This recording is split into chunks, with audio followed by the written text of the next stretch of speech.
Hello students. तो पहले video के अंदर हम यहाँ तक कर चुके थे। जो हमारा पेज नंबर 7 है भाई, यहाँ तक हम पढ़ चुके थे। इस लेसन को हम आगे देखेंगे। हम क्या कर चुके थे, हम थोड़ा सा रिकैप ले लेते हैं। देखो, हमने कर लिया था कि जो हमारी ये रेस्पिरेशन प्रोसेस होती है ना, ये एक्सोथर्मिक प्रोसेस होती है।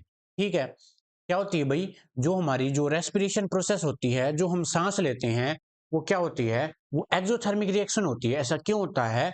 क्योंकि जब हम सांस लेते हैं तो कौन सी गैस लेते हैं बताओ? ऑक्सीजन गैस लेते हैं अपने अंदर। ठीक है, तो अपने बॉडी के अंदर क्या होता है, ग्लूकोज होता है। अब ये ग्लूकोज कहाँ से आया है? जो हम खाना खाते हैं तो अपनी बॉडी उस खाने को पचाकर किसके अंदर कन्वर्ट कर देती है? ग्लूकोज के अंदर कन्वर्ट कर देती है। ठीक है, अब वो ग्लूकोज ऑक्सीजन के साथ मिलकर किसके अंदर डिसोसिएट हो जाता है बताओ? CO2 और H2 और साथ में एनर्जी है वो बना देता है। ठीक है, जो CO2 है वो हम बाहर निकाल देते हैं। जैसे देखो, बोलते हैं ना, जब हम बाहर सांस निकालते हैं तो कौन सी गैस बाहर निकलती है? CO2। ठीक है, साथ में H2 हमारी बॉडी के अंदर कंज्यूम हो जाता है और साथ में हमारे पास क्या आ जाता है भाई? एनर्जी, जो हमारी बॉडी को मिलती है। जो हम काम करते हैं ना, वो एनर्जी हमारी बॉडी को मिलती है। ठीक है, तो देखो, ऐसे रिएक्शन जिसके अंदर एनर्जी बाहर निकलती है, मैंने क्या बोला अभी ध्यान से सुनो। ऐसी रिएक्शन जिसके अंदर एनर्जी बाहर निकले उसको क्या कहते हैं? एक्सोथर्मिक प्रोसेस कहते हैं। ये आपको याद रखना है, बिल्कुल इंपॉर्टेंट है ये। कौन सी रिएक्शन बताओ? ऐसी रिएक्शन जिसके अंदर एनर्जी बाहर निकले उसको क्या कहते हैं? एक्सोथर्मिक रिएक्शन या फिर एक्सोथर्मिक प्रोसेस बोला जाता है। तो अब देखो, रेस्पिरेशन जो रिएक्शन है, इसके अंदर एनर्जी बाहर निकल रही है अपनी, है ना? इसके अंदर क्या हो रहा है? एनर्जी बाहर निकल रही है। तो इसका मतलब जो हम कह सकते हैं कि जो रेस्पिरेशन प्रोसेस है वो एक एक्सोथर्मिक प्रोसेस है। बोलो भाई, समझ में आया कि नहीं आया? ठीक है, उसके बाद देखो यहाँ पे क्या लिखा हुआ है, एक और पॉइंट है। The decomposition of vegetables matter into is also an example of exothermic process. जो वेजिटेबल्स होती है उनका डिकम्पोजिशन भी वो एक एक्सोथर्मिक प्रोसेस माना गया है। ठीक है, अब आगे देख लेते हैं। देखो भाई, आगे हमारे पास है डीकम्पोजिशन रिएक्शन। ये डीकम्पोजिशन रिएक्शन होती क्या है? देखो, पीछे हमने कौन सी रिएक्शन पढ़ी थी? कॉम्बिनेशन रिएक्शन, जिसके अंदर क्या हो रहा था, हमारे पास दो प्रोडक्ट थे। मान लिया मेरे पास ए है ये,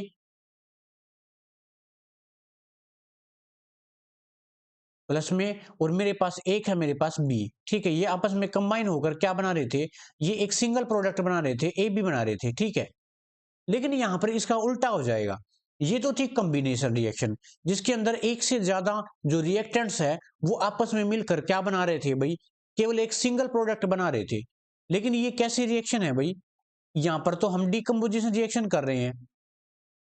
तो जो डिकम्पोजिशन रिएक्शन है वो जस्ट उल्टा हो जाएगा किसका? कॉम्बिनेशन रिएक्शन का। ठीक है, तो देख लेते हैं क्या बोला गया है यहां पर। मैं एक बार इसे साफ कर देता हूं। देखो भाई, डिकम्पोजिशन रिएक्शन में हम क्या पढ़ेंगे? देखो, पहले आप एग्जाम्पल समझो इसका। यहां पर देखो, जो FeSO4 है ना, ये हमारे पास एक सिंगल रिएक्टेंट है। और ये जब इसको हीट करेंगे तो किसके अंदर टूट जाएगा? ये Fe2O3 प्लस में SO2 गैस बाहर निकल जाएगी और SO3 गैस बाहर निकल जाएगी। ठीक है, ये दो गैस बाहर निकल जाएगी। अब ये एक्टिविटी कैसे हुई? देखो, सबसे पहले हमने, हमारे पास एक टेस्ट ट्यूब थी। देखो, ये टेस्ट ट्यूब होती है, ये हाथ में ले रखी है ना इसने। ये एक हमारे पास टेस्ट ट्यूब है। इसके अंदर हमने क्या ले लिया? एक सॉलिड फॉर्म के अंदर क्या ले लिया भाई? फेरस सल्फेट ले लिया। फेरस सल्फेट का फॉर्मूला क्या होता है? FeSO4 होता है। ये आपको याद रखना पड़ेगा, फेरस सल्फेट। ठीक है, जब हम इसको इस बर्नर के ऊपर क्या करेंगे? हीट करेंगे, तो क्या होगा? थोड़ी देर बाद क्या होगा? ये किसके अंदर कन्वर्ट हो जाएगा? ये फेरिक ऑक्साइड के अंदर कन्वर्ट हो जाएगा। ठीक है, और साथ में देखो यहाँ पर गैस निकल रही है ना बाहर, ये SO2 और SO3 गैसेज हैं जो कि बाहर निकल रही है। अब कहने का मतलब, इससे हमें क्या पता चला? इसका मतलब जो हमारे पास फेरस सल्फेट था वो डिकम्पोज हो गया। किसके अंदर डिकम्पोज हुआ बताओ? किसके अंदर टूट गया ये? वो फेरिक ऑक्साइड और साथ में SO2 और SO3 गैस में डिकम्पोज हो गया। यानी कि हम ये कह सकते हैं, क्या कह सकते हैं कि एक सिंगल रिएक्टेंट है वो एक से ज्यादा प्रोडक्ट के अंदर टूट गया, यानी डिकम्पोज हो गया है। यानी बड़े पार्ट से छोटे पार्ट के अंदर टूट गया। तो उसी को, उन्हीं रिएक्शन को हम क्या कहते हैं भाई? डिकम्पोजिशन रिएक्शन कहते हैं, जिसके अंदर एक बड़ा जो रिएक्टेंट्स होता है वो छोटे छोटे टुकड़े ऑफ प्रोडक्ट्स के अंदर टूट जाता है, यानी वो डिकम्पोज हो जाते हैं, उनको हम क्या बोलते हैं बताओ? डिकम्पोजिशन रिएक्शन बोलते हैं। यहां पर देखो, यहां पर जो मैंने बताया ना वही लिखा हुआ है, देखो, in this reaction you can observe that a single reactant break down to a simpler product, this is a decomposition reaction. Ferrous sulphate crystal, यानी ये जो हमारे पास क्रिस्टल था फेरस सल्फेट का, lose water when heated to the colour of crystal change, it decompose into ferric oxide, ferric oxide के अंदर convert हो जाएगा, और साथ में सल्फर डाइऑक्साइड और सल्फर ट्राइऑक्साइड यानी SO2 और SO3 गैस बाहर निकल जाएगी। जो हमारे पास फेरिक ऑक्साइड होता है वो सॉलिड कलर का होता है, और जो ये SO2 और SO3 होती है ये गैस फॉर्म के अंदर होता है। ये आपको यहाँ से भी पता चल गया होगा, यहाँ पर S लिखा हुआ था तो ये सॉलिड है, यहाँ पर G लिखा हुआ था तो ये गैस है। एक और बात इंपॉर्टेंट है, जो हमारे पास फेरस सल्फेट होता है वो अपना कलर को चेंज करेगा भाई। जो हमारे पास फेरस सल्फेट होता है वो ग्रीन कलर का होता है। किस कलर का होता है बताओ? ग्रीन कलर का होता है। और जब उसको हीट कर देंगे तो वो किसके अंदर कन्वर्ट हो जाएगा? फेरिक ऑक्साइड के अंदर कन्वर्ट हो जाएगा, जिससे उसका कलर चेंज होगा और उसकी स्मेल भी चेंज हो जाएगी। ठीक है, यहाँ पे ऑर्डर लिखा हुआ है ना, ऑर्डर का मतलब होता है भाई उसकी स्मेल। एक और एग्जांपल लेते हैं, अगर आपको अच्छे से नहीं समझ में आया तो देखो, यहाँ पर देखो, डिकम्पोजिशन ऑफ कैल्शियम कार्बोनेट। देखो ये हमारे पास है CaCO3, इसको हम लाइमस्टोन भी बोलते हैं। ठीक है, आपको ये बिल्कुल अच्छे से याद रखना है कि कैल्शियम कार्बोनेट को क्या कहते हैं? लाइमस्टोन कहते हैं। कैल्शियम कार्बोनेट को क्या कहते हैं? लाइमस्टोन भी कहते हैं, और ये एक सॉलिड फॉर्म के अंदर होता है। मान लिया मेरे पास ये एक टेस्ट ट्यूब है, इस टेस्ट ट्यूब के अंदर मैंने क्या ले लिया? कैल्शियम कार्बोनेट ले लिया। ठीक है, अब मैंने इसको क्या किया? एक बर्नर के ऊपर हीट कर दिया, तो ये किसके अंदर टूट जाएगा? ये कैल्शियम ऑक्साइड, और साथ में CO2 गैस बाहर निकल जाएगी। देखो ये बाहर निकलने लग रही, ये कौन सी गैस है भाई? CO2 गैस है। अब जो आपको बताइए, जो कैल्शियम ऑक्साइड है वो हमने पीछे पढ़ा था, उसका एक और नाम है, क्या नाम है बताओ? Quick lime. ठीक है, ये आपको याद रखने हैं। जो कैल्शियम ऑक्साइड है वो किसके अंदर डिसोसिएट या किसके अंदर डिकम्पोज हो जाएगा बताओ? वो किसके अंदर डिकम्पोज हो जाएगा बताओ जल्दी? कैल्शियम ऑक्साइड और CO2 गैस बाहर निकल जाएगी। ठीक है, तो ये एग्जाम्पल थे हमारे पास, किसके एग्जाम्पल थे बताओ? डिकम्पोजिशन रिएक्शन के एग्जाम्पल थे।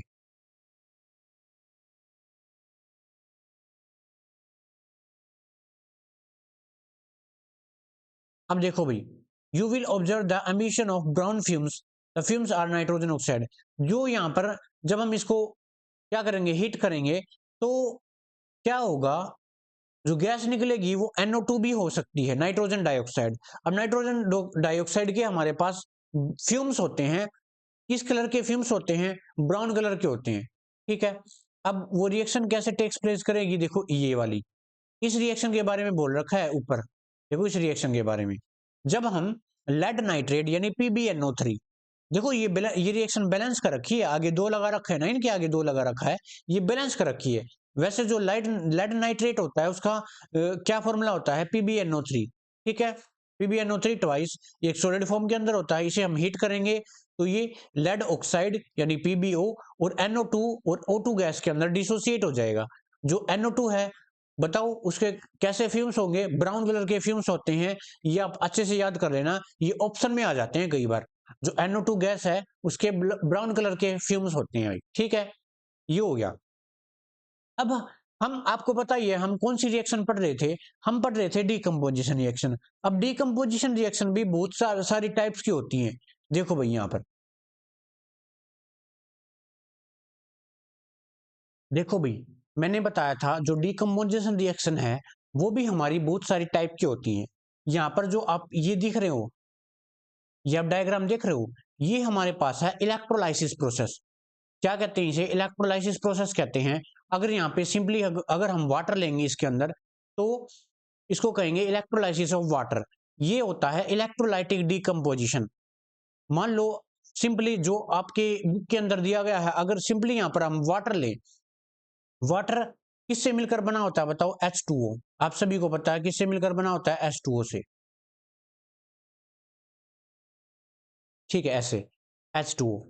अब ध्यान से देखो, इसके अंदर क्या बताया गया है? सबसे पहले हमें एक कंटेनर लेना है। वो कंटेनर कैसा होना चाहिए? वो नॉन कंडक्टिंग होना चाहिए। कैसा होना चाहिए? वो नॉन कंडक्टिंग होना चाहिए। क्यों होना चाहिए नॉन कंडक्टिंग? क्योंकि अगर वो कंडक्टिंग हुआ तो क्या हो जाएगा? हमको खुद ही करंट लग जाएगा, क्योंकि अगर हम इसको छुएंगे तो करंट लग जाएगा। इसलिए जो ये कंटेनर है ना, ये नॉन कंडक्टिंग लेना है और इसके अंदर हमें 2 रोड डालनी है, जिनको हम इलेक्ट्रोड बोलते हैं, 2 रोड। ठीक है, एक जिस पर हमारे पास एक एनोड का काम करेगा, एक कैथोड का काम करेगा। ठीक है, एनोड पर हमारे पास कैसा चार्ज होगा, एनोड पर हमारे पास नेगेटिव चार्ज होगा, कैथोड पर कैसा चार्ज होगा भाई, पॉजिटिव चार्ज होगा। ठीक है, कैथोड पर पॉजिटिव चार्ज होगा और एनोड पर हमारे पास नेगेटिव चार्ज होगा। अब जब हम इस बैटरी को ऑन करेंगे तो आप सभी को पता है वाटर 2 चीजों से मिलकर बना होता है और वाटर के अंदर भी हमारे पास आयंस प्रेजेंट होते हैं। जैसे फॉर एग्जांपल हमारे पास H2O है, तो ये 2 चीजों से मिलकर बना हुआ, किस किस से मिलकर बनता है बताओ? आप सभी को पता है, हम पढ़ते हैं, एक तो H पॉजिटिव और एक हमारे पास OH नेगेटिव। ये जिनके ऊपर हमारे पास चार्ज होता है ना, उनको बोलते हैं आयंस। तो जो वाटर है वो इन आयंस के अंदर डिसोसिएट हो जाएगा H पॉजिटिव, यानी जिस रोड के ऊपर हमारे पास नेगेटिव चार्ज है वहां पर H पॉजिटिव आकर जमा हो जाएंगे, और जिस रोड के ऊपर हमारे पास पॉजिटिव चार्ज है वहां पर OH नेगेटिव आकर जमा हो जाएंगे। ठीक है, ऐसे होगा। ये तो बात थी सिंपली वाटर की। अगर हम कुछ ना कुछ ऐड करें, कुछ ना कुछ, फॉर एग्जाम्पल अगर इसमें हम नमक ऐड करें यानी NaCl ऐड करें, क्योंकि वो भी आयंस के अंदर टूट जाता है भाई, इसके अंदर टूट जाता है आयंस के अंदर। फॉर एग्जाम्पल देखो,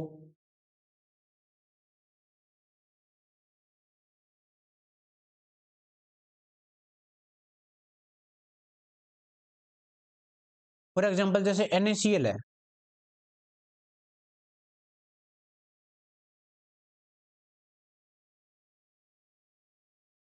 NaCl, ठीक है, ये किसके अंदर टूट जाएगा? अगर हम इसके अंदर वाटर के अंदर मिक्स करें NaCl, तो ये किसके अंदर टूट जाएगा? Na पॉजिटिव और Cl नेगेटिव, इसके अंदर टूट जाएगा। जो Na पॉजिटिव है वो उस रोड की तरफ अट्रैक्ट होंगे जिसकी तरफ हमारे पास पॉजिटिव चार्ज है, और जो Cl नेगेटिव आयंस है वो किसकी तरफ अट्रैक्ट हो जाएंगे? बताओ, किसकी तरफ अट्रैक्ट हो जाएंगे? जिस पर नेगेटिव चार्ज है, जिस इलेक्ट्रोड पर। तो कहने का मतलब जो हमारे पास NaCl है वो डिकम्पोज हो गया, और किसकी हेल्प से डिकम्पोज हुआ? इलेक्ट्रिसिटी की हेल्प से डिकम्पोज हुआ। तो इस ऐसी डिकम्पोजिशन जिसके अंदर हम इलेक्ट्रिक करंट का यूज करते हैं, ऐसी डिकम्पोजिशन को क्या कहते हैं बताओ? इलेक्ट्रोलाइसिस प्रोसेस कहते हैं या फिर इलेक्ट्रोलाइटिक डिकम्पोजिशन कहते हैं। ठीक है, बोलो भाई, आया कि नहीं समझ में आया? ठीक है, आगे देख लेते हैं। अब देखो ये है हमारे पास, यहाँ पर देखो हमारे पास एक चाइना डिश है, यानी हमारे पास एक चाइना डिश है, आप एक कटोरी से होती है, ठीक है, पत्थर की बनी हुई होती है, उसको चाइना डिश बोलते हैं। इसके अंदर हमारे पास एक कंपाउंड है जिसका नाम है सिल्वर क्लोराइड। देखो यहाँ पर लिख रखा, इसका नाम क्या है भाई? Ag का जो Ag हमारा पास सिंबल होता है ना, उसको सिल्वर कहते हैं। ठीक है, और Cl को आपको पता ही है क्या होता है? क्लोराइड होता है। तो यहाँ पर AgCl है तो ये है सिल्वर क्लोराइड। अब जो सिल्वर क्लोराइड होता है, जब हम उसको सनलाइट की प्रेजेंस में रखेंगे, यानी जब हम उसको सनलाइट की प्रेजेंस में ले जाएंगे, तो वो क्या हो जाएगा? डिकम्पोज हो जाएगा। किसके अंदर डिकम्पोज हो जाएगा? वो सिल्वर और क्लोराइड के अंदर डिकम्पोज हो जाएगा। ठीक है, अब अगर हम इसे छाया के अंदर ले जाएं, यानी सनलाइट से हटा दें, तो ये डिकम्पोज नहीं होगा। अगर सनलाइट की प्रेजेंस में ले जाए तो ये डिकम्पोज होगा। तो इसका मतलब ये है ना कि जो ये रिएक्शन हो रही है, ये किसकी प्रेजेंस में चल रही है? ये सनलाइट की प्रेजेंस में चल रही है, यानी लाइट की प्रेजेंस में चल रही है। अगर कोई रिएक्शन लाइट की प्रेजेंस में चलेगी तो उस रिएक्शन को कहते हैं फोटोकेमिकल रिएक्शन। ठीक है, फोटोकेमिकल रिएक्शन कहते हैं। और कौन सी रिएक्शन कहते हैं बताओ? Photochemical reaction.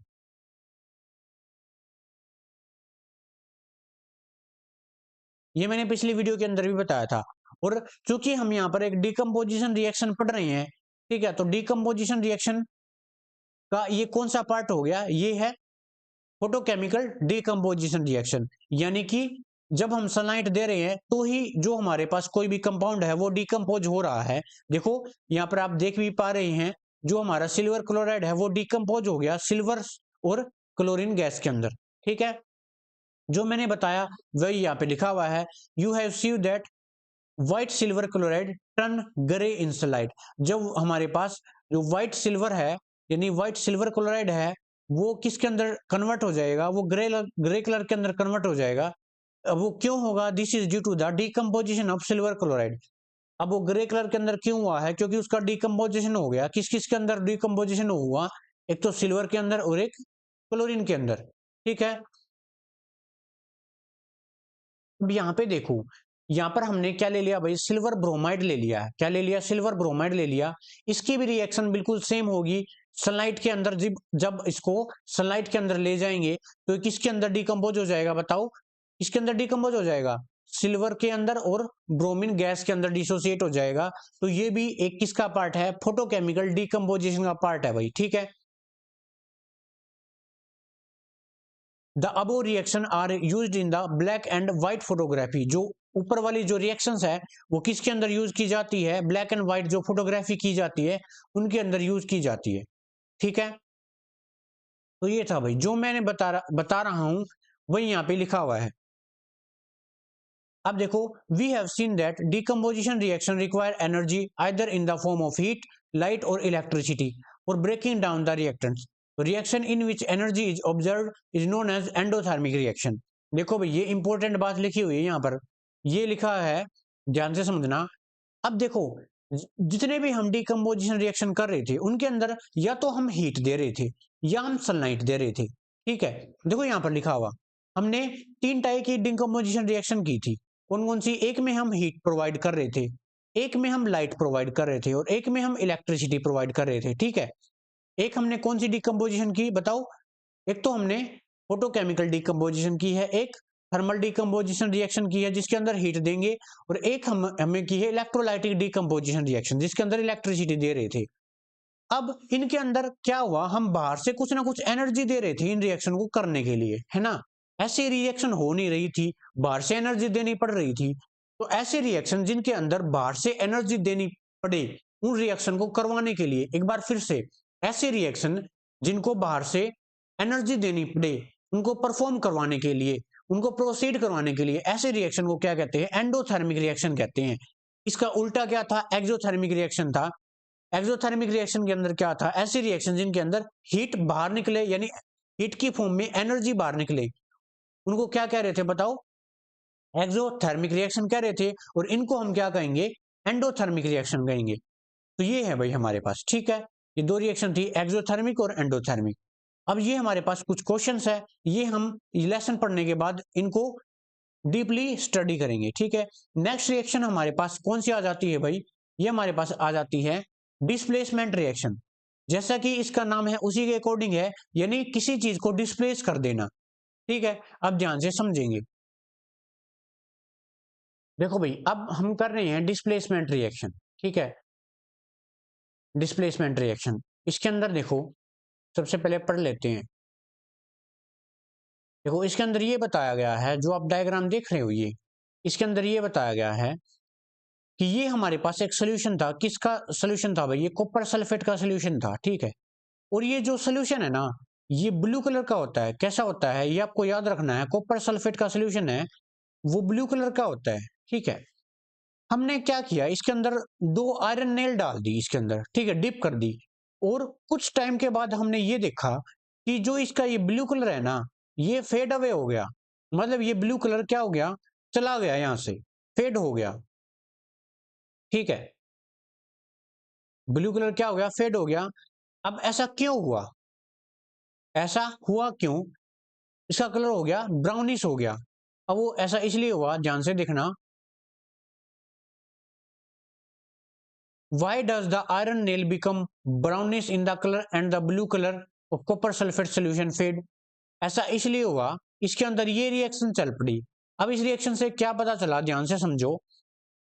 मेरे पास कॉपर सल्फेट का सोल्यूशन था जो कि ब्लू कलर का था। जो मैं बोल रहा हूं उस पर ध्यान देना अच्छे से, ठीक है। जो मेरे पास ये कॉपर सल्फेट का सोल्यूशन है ये ब्लू कलर का है, ठीक है। इसके अंदर मैंने क्या डाल रखा, आयरन की नेल डाल रखी है 2। अब थोड़ी देर बाद क्या हुआ, जो कॉपर सल्फेट का सोल्यूशन है और इसके अंदर जो आयरन है ना, ये आयरन मेटल है, ये ज्यादा रिएक्टिव है किससे, कॉपर से। इसने इसकी जगह पे क्या आ गया, जो आयरन है इसने कॉपर को रिप्लेस कर दिया अपनी जगह से, और कॉपर यहां से बाहर निकल गया। देखो यहाँ पर क्या हो गया, यहाँ पर देखो कॉपर की जगह पर आयरन आ गया। आपको देख रहे हैं यहाँ पे आयरन सल्फेट बन गया और कॉपर बाहर निकल गया, ठीक है। कॉपर बाहर निकल गया, इसलिए जो ये ब्लू कलर का सोल्यूशन था ये फेड हो गया और थोड़ा सा ब्राउनिश कलर का सोल्यूशन हो गया हमारे पास, ठीक है। थोड़ा सा ब्राउनिश कलर का हो गया क्योंकि यहाँ पे क्या बन गया, आयरन सल्फेट बन गया। कहने का मतलब जो ज्यादा रिएक्टिव मेटल था, ज्यादा रिएक्टिव एलिमेंट था, उसने कम रिएक्टिव एलिमेंट को उसकी जगह से रिप्लेस कर दिया, डिस्प्लेस कर दिया।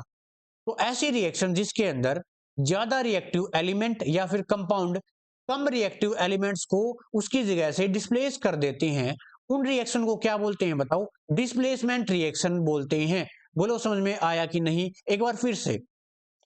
ऐसे रिएक्शन जिसके अंदर ज्यादा रिएक्टिव एलिमेंट कम रिएक्टिव एलिमेंट को उसकी जगह से डिस्प्लेस कर देते हैं। देखो एग्जांपल में यहां पे हुआ, जैसे जैसे आयरन ने कॉपर को डिस्प्लेस कर दिया, सल्फेट एज इट इज रहा, तो उन रिएक्शन को हम क्या कहते हैं भाई? डिस्प्लेसमेंट रिएक्शन कहते हैं। हम वही तो पढ़ रहे हैं। इस रिएक्शन में देखो हुआ क्या है, in this reaction iron has displaced और remove another element copper from copper sulphate solution. This reaction is known as displacement reaction. देखो भाई जो मैंने बताया था वही है। इस रिएक्शन को क्या कहते हैं? डिस्प्लेसमेंट रिएक्शन कहते हैं। ठीक है, यहां पर भी देखो अदर एग्जांपल, डिस्प्लेसमेंट रिएक्शन के अदर एग्जांपल देखो, वही है। मेरे पास एक कॉपर सल्फेट का सॉल्यूशन था और उसके अंदर मैंने जिंक मेटल डाल दी, थोड़ी सी जिंक मेटल के टुकड़े डाल दिए। अब क्या हुआ, थोड़ी देर बाद जिंक ने कॉपर को रिप्लेस कर दिया, उसकी जगह से हमारे पास जिंक सल्फेट का सॉल्यूशन बन गया। यहां पर देखो हमारे पास कॉपर क्लोराइड का सॉल्यूशन था, हमने उसके अंदर थोड़े थोड़े लेड के टुकड़े डाल दिए। थोड़ी देर बाद क्या हुआ, लेड ने कॉपर को उसकी जगह से रिप्लेस कर दिया, है ना, PbCl2 बन गया और कॉपर बाहर निकल गया। तो ये सारी रिएक्शन के अंदर क्या हो रहा है, जो ज्यादा रिएक्टिव चीज है वो कम रिएक्टिव चीज को डिस्प्लेस कर रही है उसकी जगह से। तो ऐसी रिएक्शन जिसके अंदर ज्यादा रिएक्टिव एलिमेंट्स कम रिएक्टिव एलिमेंट को डिस्प्लेस कर दे, ऐसी रिएक्शन को क्या कहते हैं भाई? डिस्प्लेसमेंट रिएक्शन कहते हैं। तो देखो, zinc and lead are more reactive elements than copper, they displace copper from its compound. ठीक है, तो यही था। अब नेक्स्ट हमारे पास डबल डिस्प्लेसमेंट रिएक्शन है। कौन सी रिएक्शन है भाई? डबल डिस्प्लेसमेंट रिएक्शन है। जैसा कि डिस्प्लेसमेंट रिएक्शन में था, यहां पर केवल और केवल डबल लग गया। डबल का मतलब होता है दो चीजें। वहां पर देखो इन रिएक्शन के अंदर जो हमने सिंपल डिस्प्लेसमेंट रिएक्शन की थी, उनके अंदर केवल एक ही चीज थी जो कि क्या हो रही थी भाई? डिस्प्लेस हो रही थी। यहां पर दो चीजें आपस में डिस्प्लेस होंगी। देखो कैसे, मान लिया एक इस एग्जांपल को लेके चले हम। यहां पर मेरे पास एक सोडियम सल्फेट का सॉल्यूशन था, Na2SO4, जिसको हम सोडियम सल्फेट बोलते हैं, उसका हमारे पास सोल्यूशन था। देखो भाई स्क्रीन पर देखो आप। और हमारे पास बेरियम क्लोराइड का सोल्यूशन था। यहां पर क्या हुआ, ध्यान से देखो, सोडियम और बेरियम आपस में क्या हो गए? डिस्प्लेस हो गए। यानी कि सोडियम की जगह पे क्या आ गया? बेरियम आ गया, और बेरियम की जगह पे क्या आ गया भाई? सोडियम आ गया। देखो क्या बन गया? बेरियम सल्फेट बन गया। देखो पहले सोडियम सल्फेट था ना, अब बेरियम सल्फेट बन गया। पहले बेरियम क्लोराइड था, अब सोडियम क्लोराइड बन गया। इन्होंने, यानी इसके अंदर क्या हुआ, दो चीजें आपस में रिप्लेस कर गई, दो चीजें आपस में डिस्प्लेस कर गई। तो ऐसी रिएक्शन जिसके अंदर दो एलिमेंट आपस में डिस्प्लेस कर जाएं, उन रिएक्शन को क्या कहते हैं? डबल डिस्प्लेसमेंट रिएक्शन कहते हैं। बोलो आई कि नहीं? जो डिस्प्लेसमेंट रिएक्शन और डबल डिस्प्लेसमेंट रिएक्शन है वो एक दूसरे से जुड़ी हुई है आपस में। ठीक है, जो मैंने बताया है वही यहाँ पे लिखा हुआ है। देखो, it cause to this the white precipitate of BaSO4 is formed by the reaction of, यहाँ पे sulphate and barium two positive ions. The other product formed is sodium chloride which remain in the solution. Such reaction in which there are a exchange of ion between reactant are called double displacement reaction. ठीक है, वही बताया गया भाई, घुमा फिरा के वही बातें हैं। अब नेक्स्ट रिएक्शन हमारे पास कौन सी आती है बताओ? ये आ गई ऑक्सीडेशन एंड रिडक्शन। ये बहुत ही इंपॉर्टेंट रिएक्शन है ये भी, ऑक्सीडेशन एंड रिडक्शन। देखो भाई इन रिएक्शन को मैं आपको बिल्कुल सिंपल शब्दों में बता देता हूं। ठीक है, देखो ध्यान से।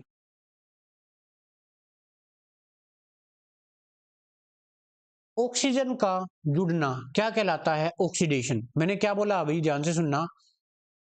ऑक्सीजन का जुड़ना यानी ऑक्सीजन का O2 का जुड़ना क्या कहलाता है? ऑक्सीडेशन। और हाइड्रोजन का जुड़ना क्या कहलाता है? रिडक्शन। ये क्या कहलाता है? रिडक्शन। और ये क्या कहलाता है? ऑक्सीडेशन। ठीक है, देखो अब यहां पर क्या दिया गया है, देखो the surface of copper powder become coated with black copper oxide. Why has this black substance is formed? This is because oxygen is added to copper and to copper oxide. अब ध्यान से सुनना, इन्होंने क्या बोला है, मैं ये क्लियर कर देता हूं।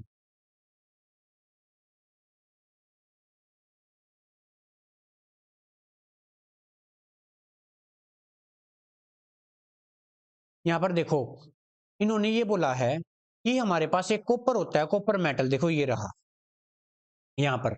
अब जो कॉपर होता है वो ब्लैक कलर का हो जाता है क्योंकि उसके ऊपर एक लेयर लेयर आ जाती है, और किसकी लेयर होती है, वो कॉपर ऑक्साइड की लेयर होती है, ठीक है, मतलब ऑक्साइड लेयर आ जाती है उसके ऊपर। क्योंकि जो कॉपर है वो एक रिएक्टिव मेटल है, देखो आपको कॉपर दिख रहा है Cu, वो एक रिएक्टिव मेटल है, वो ऑक्सीजन के साथ रिएक्शन करके किसके अंदर कन्वर्ट हो जाता है, कॉपर ऑक्साइड के अंदर कन्वर्ट हो जाता है, ठीक है। और ऑक्सीजन का जुड़ना क्या कहलाता है, ऑक्सीडेशन कहलाता है। अब यहां पर देखो ध्यान से, कॉपर था, कॉपर के साथ ऑक्सीजन क्या हो गया, जुड़ गया, तो क्या बन गया, कॉपर ऑक्साइड बन गया। इसका मतलब कॉपर का क्या हो गया भाई, ऑक्सीडेशन हो गया। यहाँ पर क्या हो गया बताओ, कॉपर का ऑक्सीडेशन हो गया है, यानी ऑक्सीजन का जुड़ना क्या कहलाता है, ऑक्सीडेशन कहलाता है। वैसे तो ऑक्सीडेशन और रिडक्शन की बहुत सारी डेफिनेशन होती है, फिलहाल की आप ये याद रखो कि ऑक्सीजन का जुड़ना क्या कहलाता है, oxidation. If hydrogen gas is passed over the heated material copper oxide, the black coating of the surface turn brown as reverse the reaction is takes place।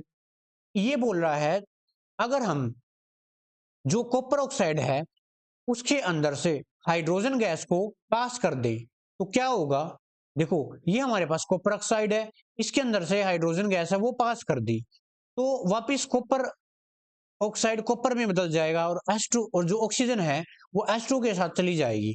यानी यहाँ पर कॉपर का क्या हो गया भाई, रिडक्शन हो गया है, कॉपर का क्या हो गया, रिडक्शन हो गया। यानी कॉपर ऑक्साइड से सिंपली कॉपर चला गया, यानी ऑक्सीजन यहाँ से रिमूव हो गया, तो यानी कॉपर का क्या हो गया, रिडक्शन। देखो यहाँ पर कॉपर ऑक्साइड था, यहाँ पर सिंपली कॉपर के अंदर कन्वर्ट हो गया, तो कॉपर का क्या हो गया, रिडक्शन हो गया। और यहाँ पर हाइड्रोजन है, इसके साथ ऑक्सीजन जुड़ गया, इसका क्या हो गया, ऑक्सीडेशन हो गया। यही तो है ऑक्सीजन का जुड़ना, ऑक्सीडेशन, और जो ऑक्सीजन का रिमूव होना वो भी रिडक्शन होता है, और हाइड्रोजन का जुड़ना वो भी हमारे पास क्या होता है भाई, रिडक्शन ही होता है। अब इन लाइंस को पढ़ लेते हैं क्या लिखी हुई है।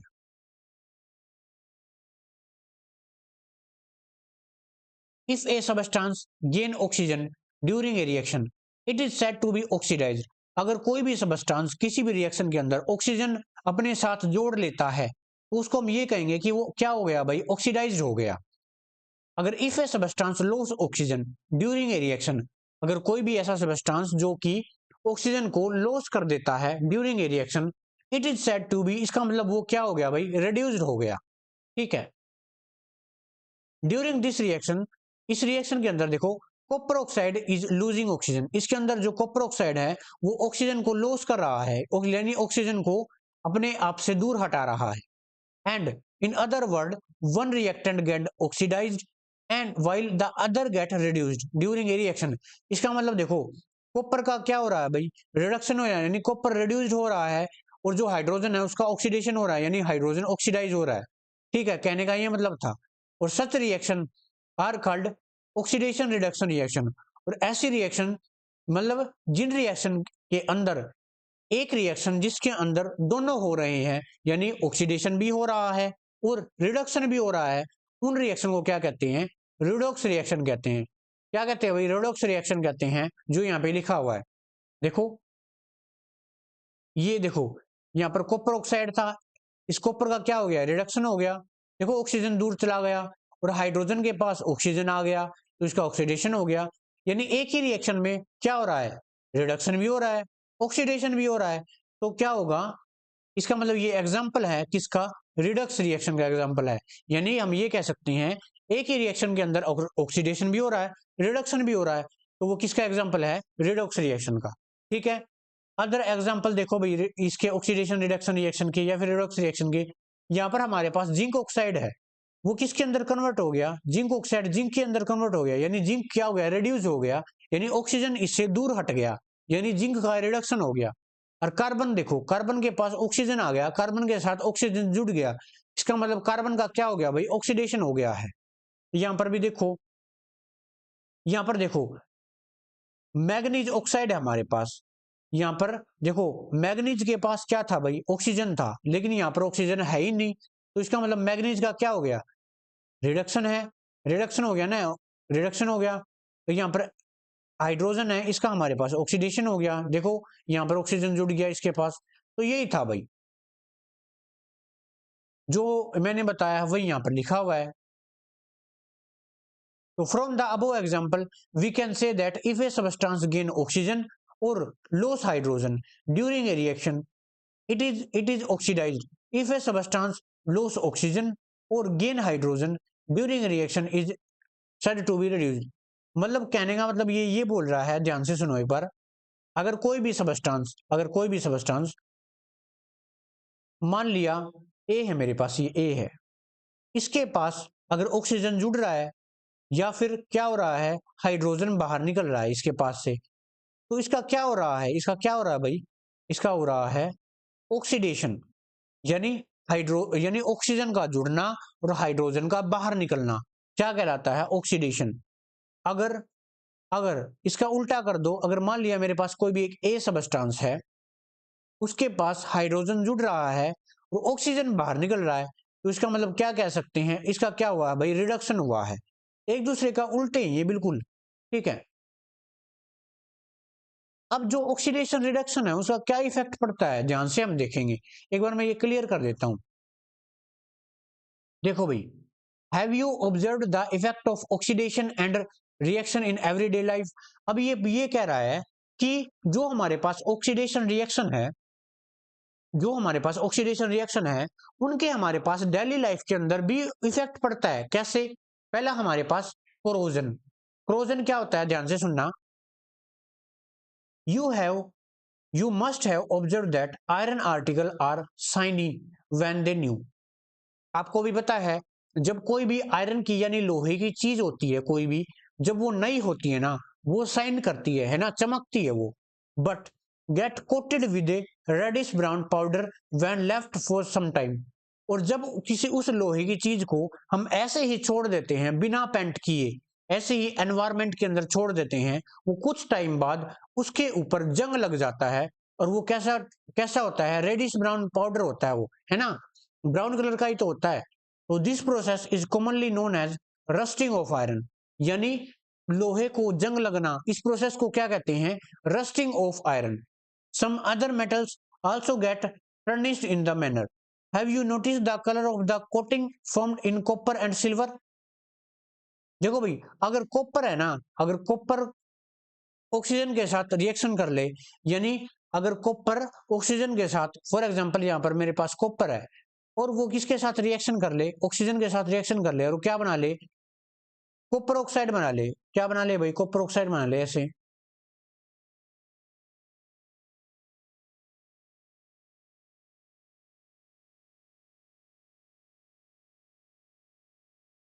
इसे बैलेंस कर देते हैं, ठीक है।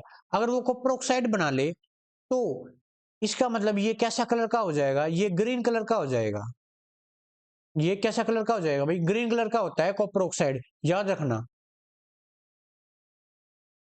अब अगर सिल्वर हो, वो सिल्वर कैसा कलर का हो जाता है, सिल्वर क्या क्या बन जाएगा, अगर इसकी जगह पे सिल्वर हो यानी एजी हो यहाँ पर, तो वो बना लेगा सिल्वर ऑक्साइड, ठीक है। वो हमारे पास कैसा होता है भाई, वो ब्लैक कलर का होता है, वो कैसा कलर का होता है भाई, ब्लैक कलर का होता है, ठीक है। मैं लिख देता हूं यहाँ पर, जो हमारे पास सिल्वर ऑक्साइड होता है वो कैसा कलर का हो जाता है, ब्लैक कलर का, ये आपको ध्यान रखने हैं।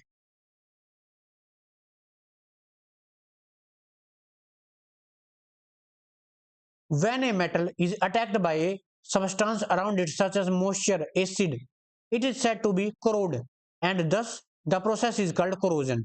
The black coating on silver and the green coating on the copper are the other example of corrosion. देखो भाई, यहाँ पर इस लाइन में क्या लिखा हुआ है मैं बता देता हूं, एक बार ये क्लियर कर दें।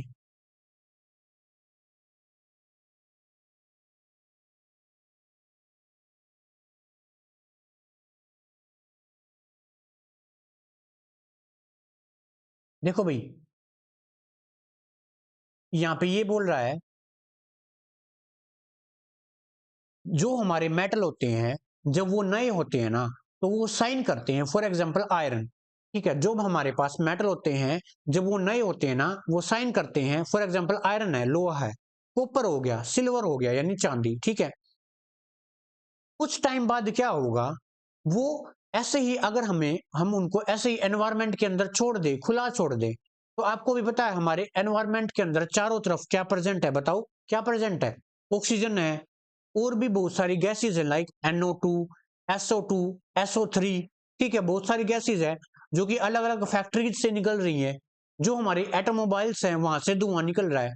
तो वो सारा मिलके जो हमारी मेटल है उनकी जो ऊपरी परत होती है ना, लेयर होती है, उन पर इफेक्ट डालती है, ठीक है, उसको ऑक्सीडाइज कर देती है, यानी ऑक्सीडाइज कर देती है, ठीक है। अब ऑक्सीडाइज करने का क्या मतलब है, उसके साथ ऑक्सीजन जुड़ जाएगा। यानी फॉर एग्जांपल अगर हमारे पास आयरन है, ठीक है, अगर उसकी रिएक्शन O2 से हो गई तो ये क्या बना लेगा, वो क्या बना लेगा भाई, वो बना लेगा Fe2O3। और हमारे एनवायरनमेंट के अंदर क्या है, हमारे एनवायरनमेंट के अंदर क्या होगा भाई, देखो मैं यहां पर लिख देता हूं। देखो भाई, हमारे पास आयरन है और ये ऑक्सीजन के साथ यानी मॉइस्चर के साथ रिएक्ट करके, और हमारे मॉइस्चर के अंदर क्या होगा, वाटर भी होंगे, ठीक है, वाटर मॉलिक्यूल भी होंगे हमारे मॉइस्चर के अंदर रेनी सीजन के अंदर।